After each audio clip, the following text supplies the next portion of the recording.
यही नहीं, अभी और सुनिए। वही भगवान है। जब राम ने रावण को मारा तो रावण जब मृत्यु शैया पर पड़ा था तो राम जी ने लखनलाल जी से कहा, हे लखनलाल, रावण बहुत बड़ा राजनीति के था, अब वो बढ़ रहा है, जाके थोड़ा राजनीति को सीख लो। लखनलाल जी गए, लखनलाल जी गए तो रावण पूछा, कौन हो तुम? कहा, हम तो लखनलाल है, भगवान राम के भाई। तो रावण पूछा, किधर आए हो? कहा, भैया भेजे हैं आपसे कुछ राजनीति सीखने। तो रावण कहा, तुम्हारे खानदान में कोई विद्वान है, कोई होशियार लोग है राजनीति सीखने वाले? लखनलाल को बड़ा कष्ट हुआ, कहा, हमारे खानदान में कोई विद्वान नहीं है।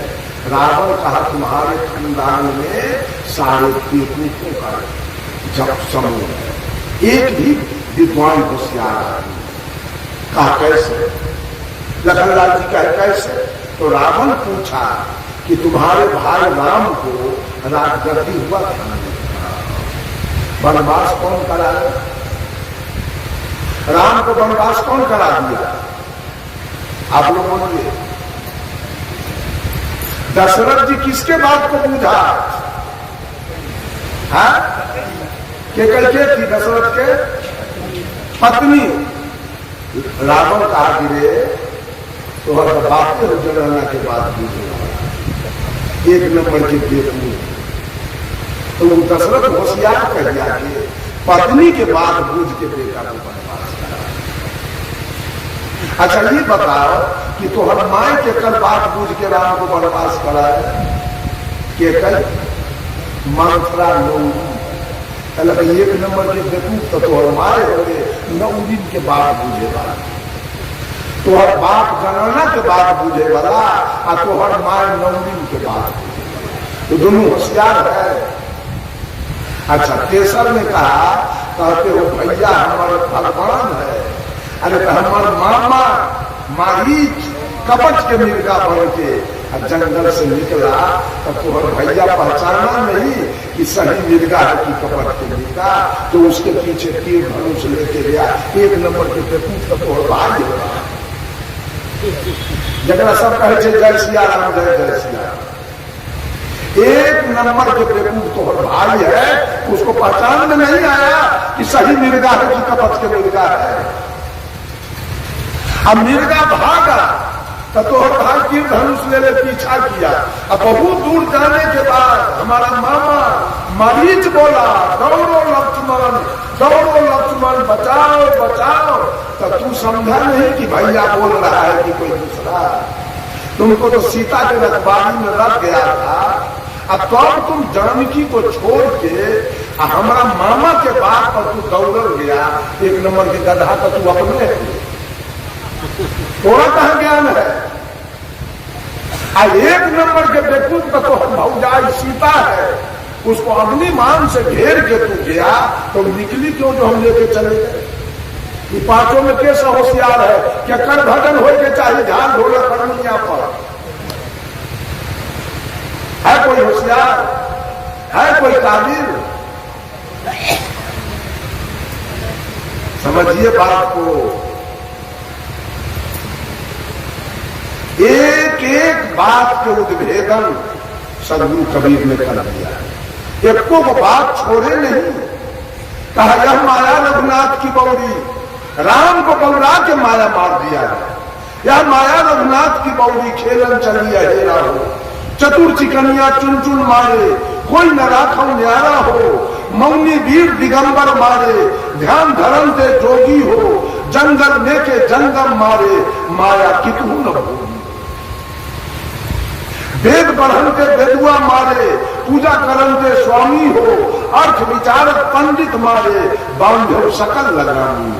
श्रृंगी ऋषि बन भीतर मारे, शिव ब्रह्मा के फोरी हो, अनाथ मछिंदर चले पीठ गए, सिंगर भूले भूरी। साकच के घर करता धरता हरि भक्ता के चेरी हो, कहे कबीर चुनो भाई साधो जो आगे तो। किसका भजन करते? मैं तो कहता हूं कि कबीर का भी भजन मत कीजिए। कबीर का भजन करने से क्या मिलेगा? कबीर तो गए अपना काम करके, कबीर इसी धरती पर आए, अपना काम करके चले गए। आज हम लोग आए, हम भी तो अपना काम करें। ये कबीर के पीछे रहे, ये सब है राम के पीछे, कृष्ण के पीछे, ये धर्मराज के पीछे, ये बाबा कानू खिलहर के पीछे, बाबा विशु राउत के पीछे सब पर। आपने तो बीड़ी पिए, सिगरेट पिए, झूठ बोले, चोरी करे, दलाली करे, बेईमानी करे, हत्या करे, बलात्कार करे, झूठ बोले, आप भगवान के पीछे सब। अपना कल्याण का मार्ग हो रहा है, अपना कल्याण के लिए कुछ कर रहे हैं कि भोला बाबा के जलधरी में लागल है।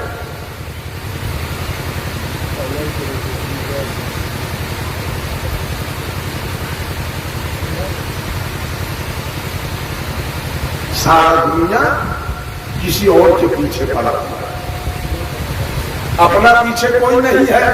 ये औरत मछली खाती है, मांस खाती है, अब पति के लिए करवा चौथ है, चलनी में मुंह देखती है, इतना होशियार। अगर एक दूसरे आदमी के लिए भक्ति दूसरा कोई करेगा, कि पति के लिए भक्ति करती है बेटा के लिए, अब बेटा नहीं रहेगा, आइए अपने चल देंगे। भक्ति तो अपना अपना होना चाहिए। बेटा के लिए, दामाद के लिए कहती है ये सुख है दामाद वाला, ये सुख है नाती वाला, ये सुख है बेटा। मोह ममता की भक्ति कर रही है, एगो सुख दामाद के लिए है, एक सुख नाती के लिए, एगो सुख पोता के लिए। अब पोते एक दिन एक सोटा दे गई, वही पे चल दे दुनिया से, पोते के सोटा से चल दे दुनिया से, अब पोता के सुख चल रही है छठी माई। इतना बीहर की औरत सब अपने तो मछली खाई, मांस खाई, अब पोता के लिए सुख चल रही है छठी। छठ व्रत के हाल जानते हैं आप लोग, कहीं नहीं होता है, केवल बिहार में। पटना में दिनकर नाम के एक रविदास थे, उनके पत्नी का नाम था रौना, दिनकर के पत्नी का नाम था रौना। अब दोनों प्राणी में दो बेटी, बड़की बेटी के नाम छठिया और छोटकी बेटी के नाम परवेशी। बेटा बेचारा के नहीं था, शोक में दोनों प्राणी अब वैसे में मर गया, बेटा के शोक नहीं पड़ा। जब मर गया दोनों प्राणी तो बच गई दोनों बेटी छठिया परवेशी, बस गई बाप के घरानी पर पटना। बहुत दिन के बाद दोनों बहन सोची एक दिन कि ठकुआ बना के खाना चाहिए। बाजार गई पटना दोनों बहन, गेहूं के आटा लिया, सरसों के तेल लिया, शक्कर लिया, आई घर पर सब सामान रख दिया। सामने जो रोटी सब्जियां भात दाल बनाना था बना के खा लिया और सोचा कि भोर में खाना बनाना। आज भी महिला सबको पकवान बनाना होता है तो भोर में बनाना।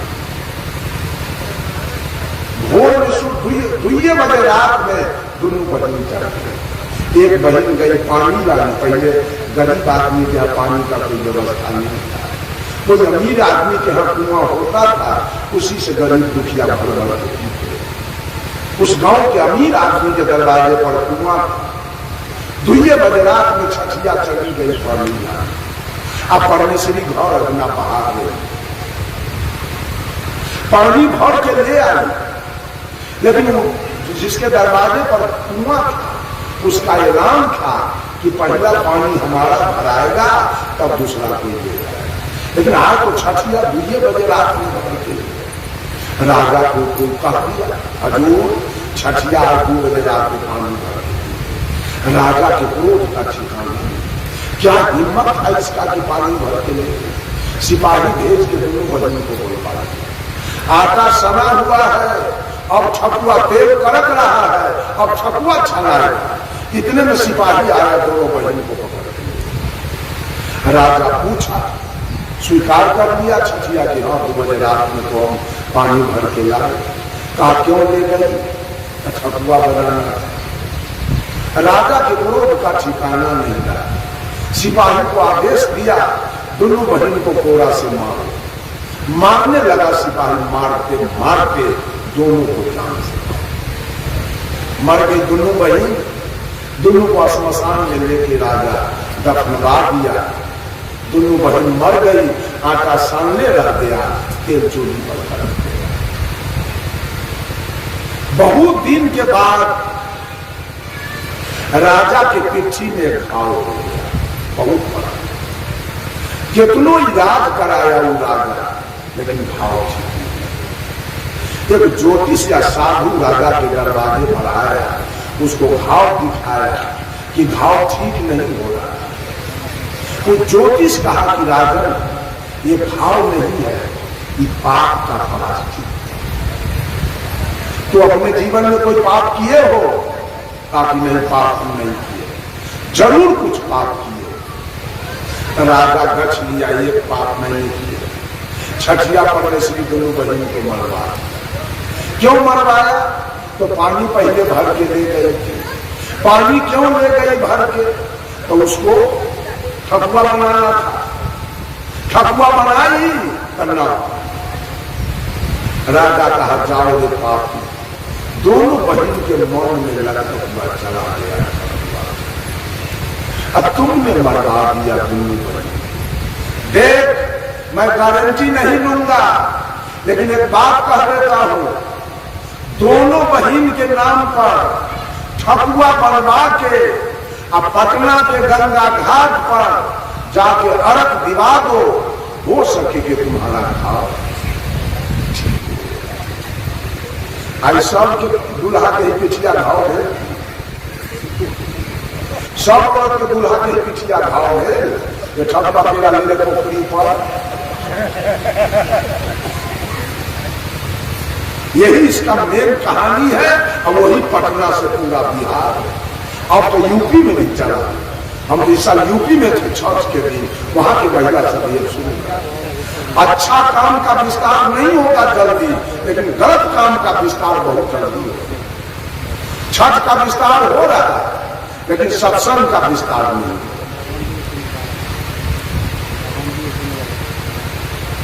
पूरे जीवन गलत गलत काम।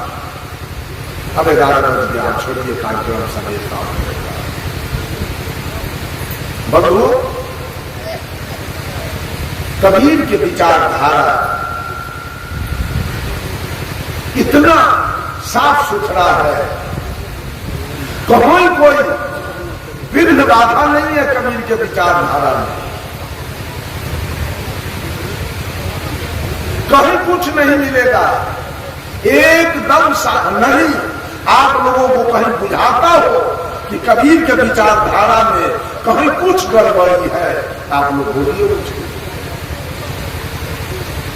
कहीं गड़बड़ी दिखाई दे तो कोई आदमी बोल सकते हैं, कुछ कर यहाँ कबीर पंथी में गड़बड़ी हो सकता है, इसका गारंटी मैं नहीं लूंगा। कबीर पंथी में गड़बड़ी हो सकता है, लेकिन कबीर का जो विचारधारा है उसमें कहीं कोई गड़बड़ी नहीं।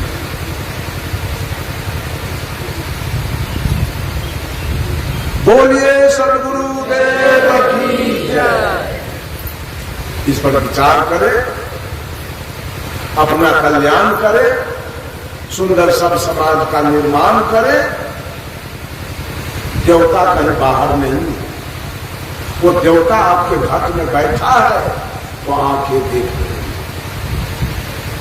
कान सुन रहा, नाक सुन रहा, मुंह बोल रहा, त्वचा स्पर्श कर रहा।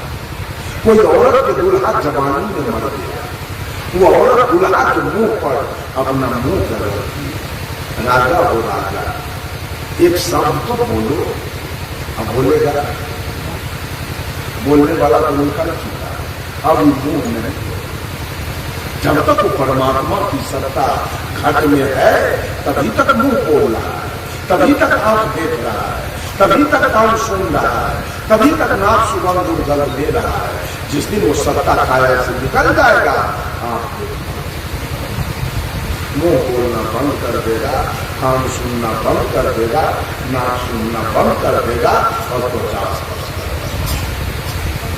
से हर घट में हर भक्त तुलसीदास जी ने रामचंद्र मानस में लिखा, जय जय अविनाशी सब घटवासी व्यापक ब्रह्म अनंता।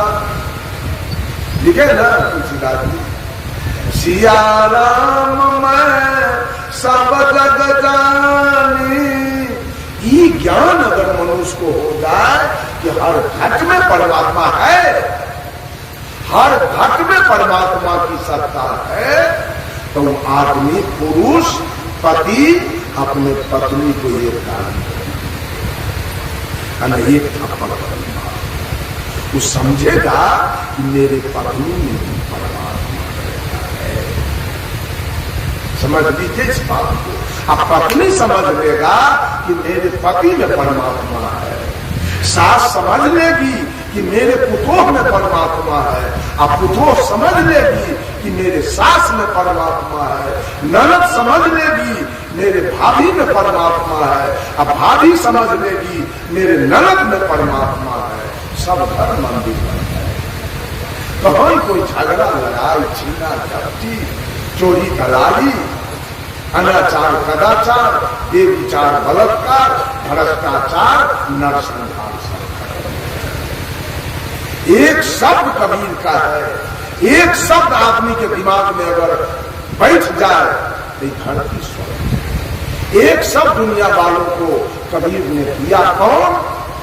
अरे आत्म ज्ञान बिना सब सुना, क्या मथुरा क्या काशी रे, जैसे मृगान भी कस्तूरी, बन बन फिरत उदासी रे मोहे, सुनी सुनिया बतस। एक शब्द कबीर का है, बीज मंत्र, वो क्या है?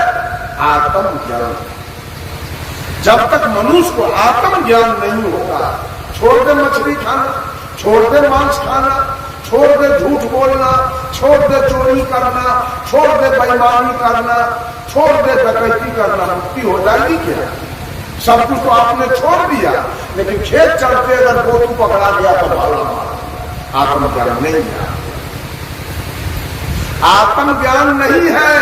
दूध दूहने के लिए बैठ गए, अब भैंसी कहीं पैर उठा दिया, गाय कहीं पैर उठा दिया तो 10 सिपाही ऊपर से रखे। आत्मज्ञान नहीं है। आत्मज्ञान होता तो आप समझ जाते कि इसको किसी न किसी प्रकार का कष्ट जरूर है, इसलिए पैर उठा। उसके बीमारी का निवृत्ति का उपाय करते अगर आत्मज्ञानी आपको देता हूं, लेकिन आत्मज्ञानी न है, कंठी बांधने से क्या हो जाएगा? आप आत्मज्ञानी नहीं है। आप बैल को और जोतने ले गए और बैल अगर बैठ गया तो आप ऊपर से पहले प्रहार करते हैं। आप आत्मज्ञानी होते तो समझते हमारे बैल को जरूर में किसी प्रकार का कष्ट है, कल नहीं बैठा, आज क्यों बैठ रहा है? कोई न कोई दुख इसको जरूर है। आप और में से खोल के उसको ले जाते डॉक्टर के यहाँ। अगर आप आत्मज्ञानी हो, आपकी पत्नी आज कोई काम नहीं किया, वो बिछावन पर पड़ी है, उसका तबीयत खराब है, आप उसको गाली दे रहे हैं। आत्मज्ञान है आपके पास, आपको जाके पूछना चाहिए कहाँ की हुई है, से बोलू चलू। अब आत्मज्ञान है आपके पास। संत मत में चले गए, कबीर मत में चले गए, अब बकरी पोस पोस के कटवा रहे हैं, और साहेब बन गई, संत मत चल रहा। आत्मज्ञान है तो पैसा आत्मज्ञान। झूठों का पंथा चल रहा है, विचार कुछ नहीं, आत्मज्ञान कुछ नहीं, करनी कुछ नहीं। अपना बेटा बेटी के तन का बुखार लग जाए तो ये औरत सब बेचैन हो जाएगी। अब बकरी के बच्चा के कटवा के दमाद के सलामी दे, नाती के देती है, बेटी के चोरा, रुपया गर्दन कटनी वाला, ये छोड़ देगा इसको।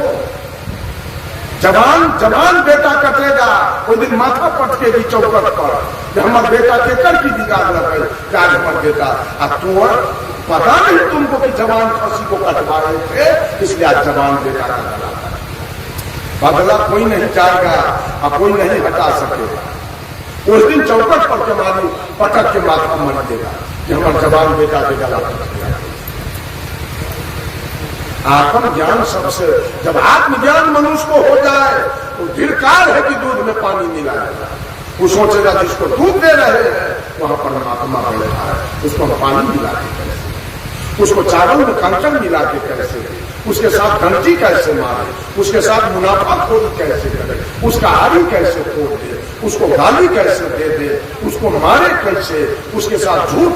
एक आत्मज्ञान मनुष्य के पास हो जाए तो धरती स्वर्ग जाने की जरूरी नहीं पड़ेगी, धरती स्वर्ग होगा। इसमें बेईमानी तुलसीदास जी भी नहीं किया। तुलसीदास जी ने भी रामचरितमानस में एक शब्द लिख दिया, क्या लिखा मालूम है? आत्मय अनुभव सुख सुप्रकाशा तब भव मूल भेद भ्रम नाशा। कि जिस दिन आत्मा की अनुभूति हो जाए तो ऊंच नीच छुआछूत अवन सवन नीच ऊंच गोरा काला विद्वान मूर्ख धनी निर्धन ये सब भेद उसी दिन खत्म हो जाएगा जिस दिन आत्मा की अनुभूति होगी। तो आप 80 बरस के 90 बरस के कोई बेचारा राम है चाहे पासवान है, उसको अमीर लोग देख करता है कीरे फलना की हाल चाल है, क्यों? आत्मज्ञान के अभाव में। जिस दिन उसको आत्मज्ञान हो जाएगा समझेगा इसमें भी परमात्मा है, उसको कहेगा वो अल्लाह हो चले। ये सारा भेदभाव क्यों है? एक आत्मज्ञान के बिना आत्मज्ञान की चर्चा इस विश्व में करने वाला कौन है? केवल कबीर। कबीर ने आत्मज्ञान की चर्चा किया है और कोई ऋषि महर्षि आत्मज्ञान की चर्चा नहीं किया। आप कहीं से पता लगा लीजिए, आत्मज्ञान की चर्चा करने वाले सब आप आत्मज्ञानी बनिए। आपके बेटी में परमात्मा है, आपके बेटा में परमात्मा की सत्ता है, आपके पत्नी में परमात्मा की सत्ता है, आपके सास ससुर में परमात्मा की सत्ता है, आपके माता पिता में परमात्मा की सत्ता है, आपके गाय भैंस में परमात्मा की सत्ता है। ये ज्ञान अगर आपको हो गया सहज होगा। लेकिन पंछी तो लोग बांध लेते हैं आत्मज्ञान। आत्मज्ञान के अभाव में सब खत्म हो गया। देखो आत्मज्ञान नहीं है तो गुरु के चरण में अपन नाक खूब रगड़ते हैं, अम्माई के रंजिया चोटी करते, बाप को भगवा गुंडा करते, बाप पर आपका थप्पड़ मुक्का चलता है, माँ पर लाख जूता चलता है और गुरु के पैर में अपन नाक रगड़ते। इसका मतलब आत्मज्ञान आपके पास नहीं।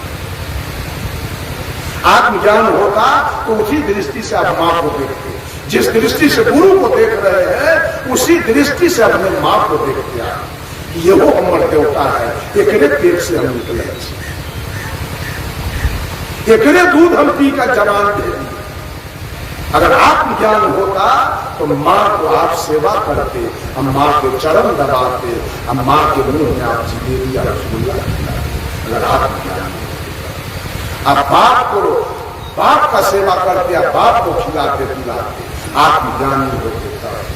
सारे लोग किसी न किसी पंथ से धर्म से जुड़ चुका है। हम माँ बाप के कोई माँ बाप के कोई इज्जत करने के लिए तैयार नहीं है। जो माँ बाप से पैदा लिया, जो माँ बाप सब कुछ दे दिया, उस माँ बाप को देखने के लिए। एक दिन हम आरती गाए, एक दिन आरती गा रहे थे, आरती में मैंने एक कड़ी गाया, आरती करुणी जमातु पिता के जिन प्रभु श्री जानहार साहेब के आरती। संत मत वाला बिगड़ गया हमरा पर, आप लोग आरती को भी बिगाड़ के रखा है। आरती केवल गुरु की होनी चाहिए, माँ बाप के। हम गिरे छुछो नर माए बाप थोड़ा पैदे न कर दे तो गुरु के जरूरी कहां से? गुरु करेंगे तब जरूरी कहां से? तो पहले गुरु का हमारा माए बाप है, तब गुरु के चरण में हमको जाना।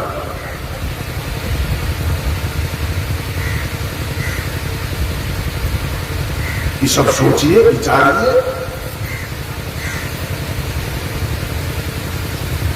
मालिक हमारा तीन ही है, देवता हमारे तीन है, उसमें सबसे बड़ा देवता हमारा मां से बड़ा देवता इस धरती पर दिव्या बार के खोज के हार जाएगा। ये सारे लोग जो बैठे हैं कहां से आए हैं? सब मां के पेट से आए हैं, सब वहीं से आए हैं, हम भी वहीं से आए हैं। मैं आपको प्रवचन सुना है। ये शरीर दिया हुआ मां का, सबसे बड़ा देवता हमारी मां, इसको समझिए। और उससे छोटा देवता हमारे पिता है, मां से छोटा देवता बाप है। लेकिन मां का लागत इस पर 14 है, और बाप का लागत 2 है। मां, ये मां सबसे बड़ा देवता है, उसके बाद पिताजी है, और उसके बाद गुरु जी है। मां ने तन दिया है, पिता ने धन दिया है, और गुरु ने ज्ञान दिया है। और कोई है? और कोई देवता है तो बोलिए, जिसका पूजा किया जाए। है कोई देवता? है कोई मां बाप और गुरु को छोड़कर? कोई नहीं है दुनिया में। इसको समझ लीजिए सब आदमी। बेटा खूब ख्याल करे, बेटा ख्याल रखे कि बेटा के चाल से मां के आंख से कहीं आंसू नहीं, बेटा के करतूत से मां के आंख से आंसू न गिरे, ये ख्याल बेटा को रखना है। अब पुतों के चाल से सास के आंख से आंसू न गिरे, अब चेला के चाल से गुरु के आंख से आंसू न गिरे। मेरे तीनों को कल्याण, तीनों का कल्याण, माँ बाप और गुरु, ये तीनों को जो गड़बड़ करेगा ये तीनों के साथ, उसका कल्याण करेगा। ये कबीर की भक्ति है, कबीर साहब की भक्ति है। यही 3 भक्ति कबीर ने बताया है, माता पिता और गुरु की भक्ति। पत्थला पानी के नाम, अपेरा पौधा के नाम, असूर्य चंद्रमा के नाम।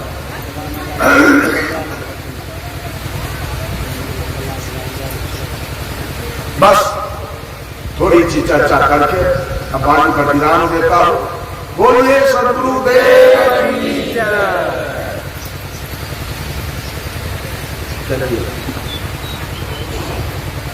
श्री सद्गुरु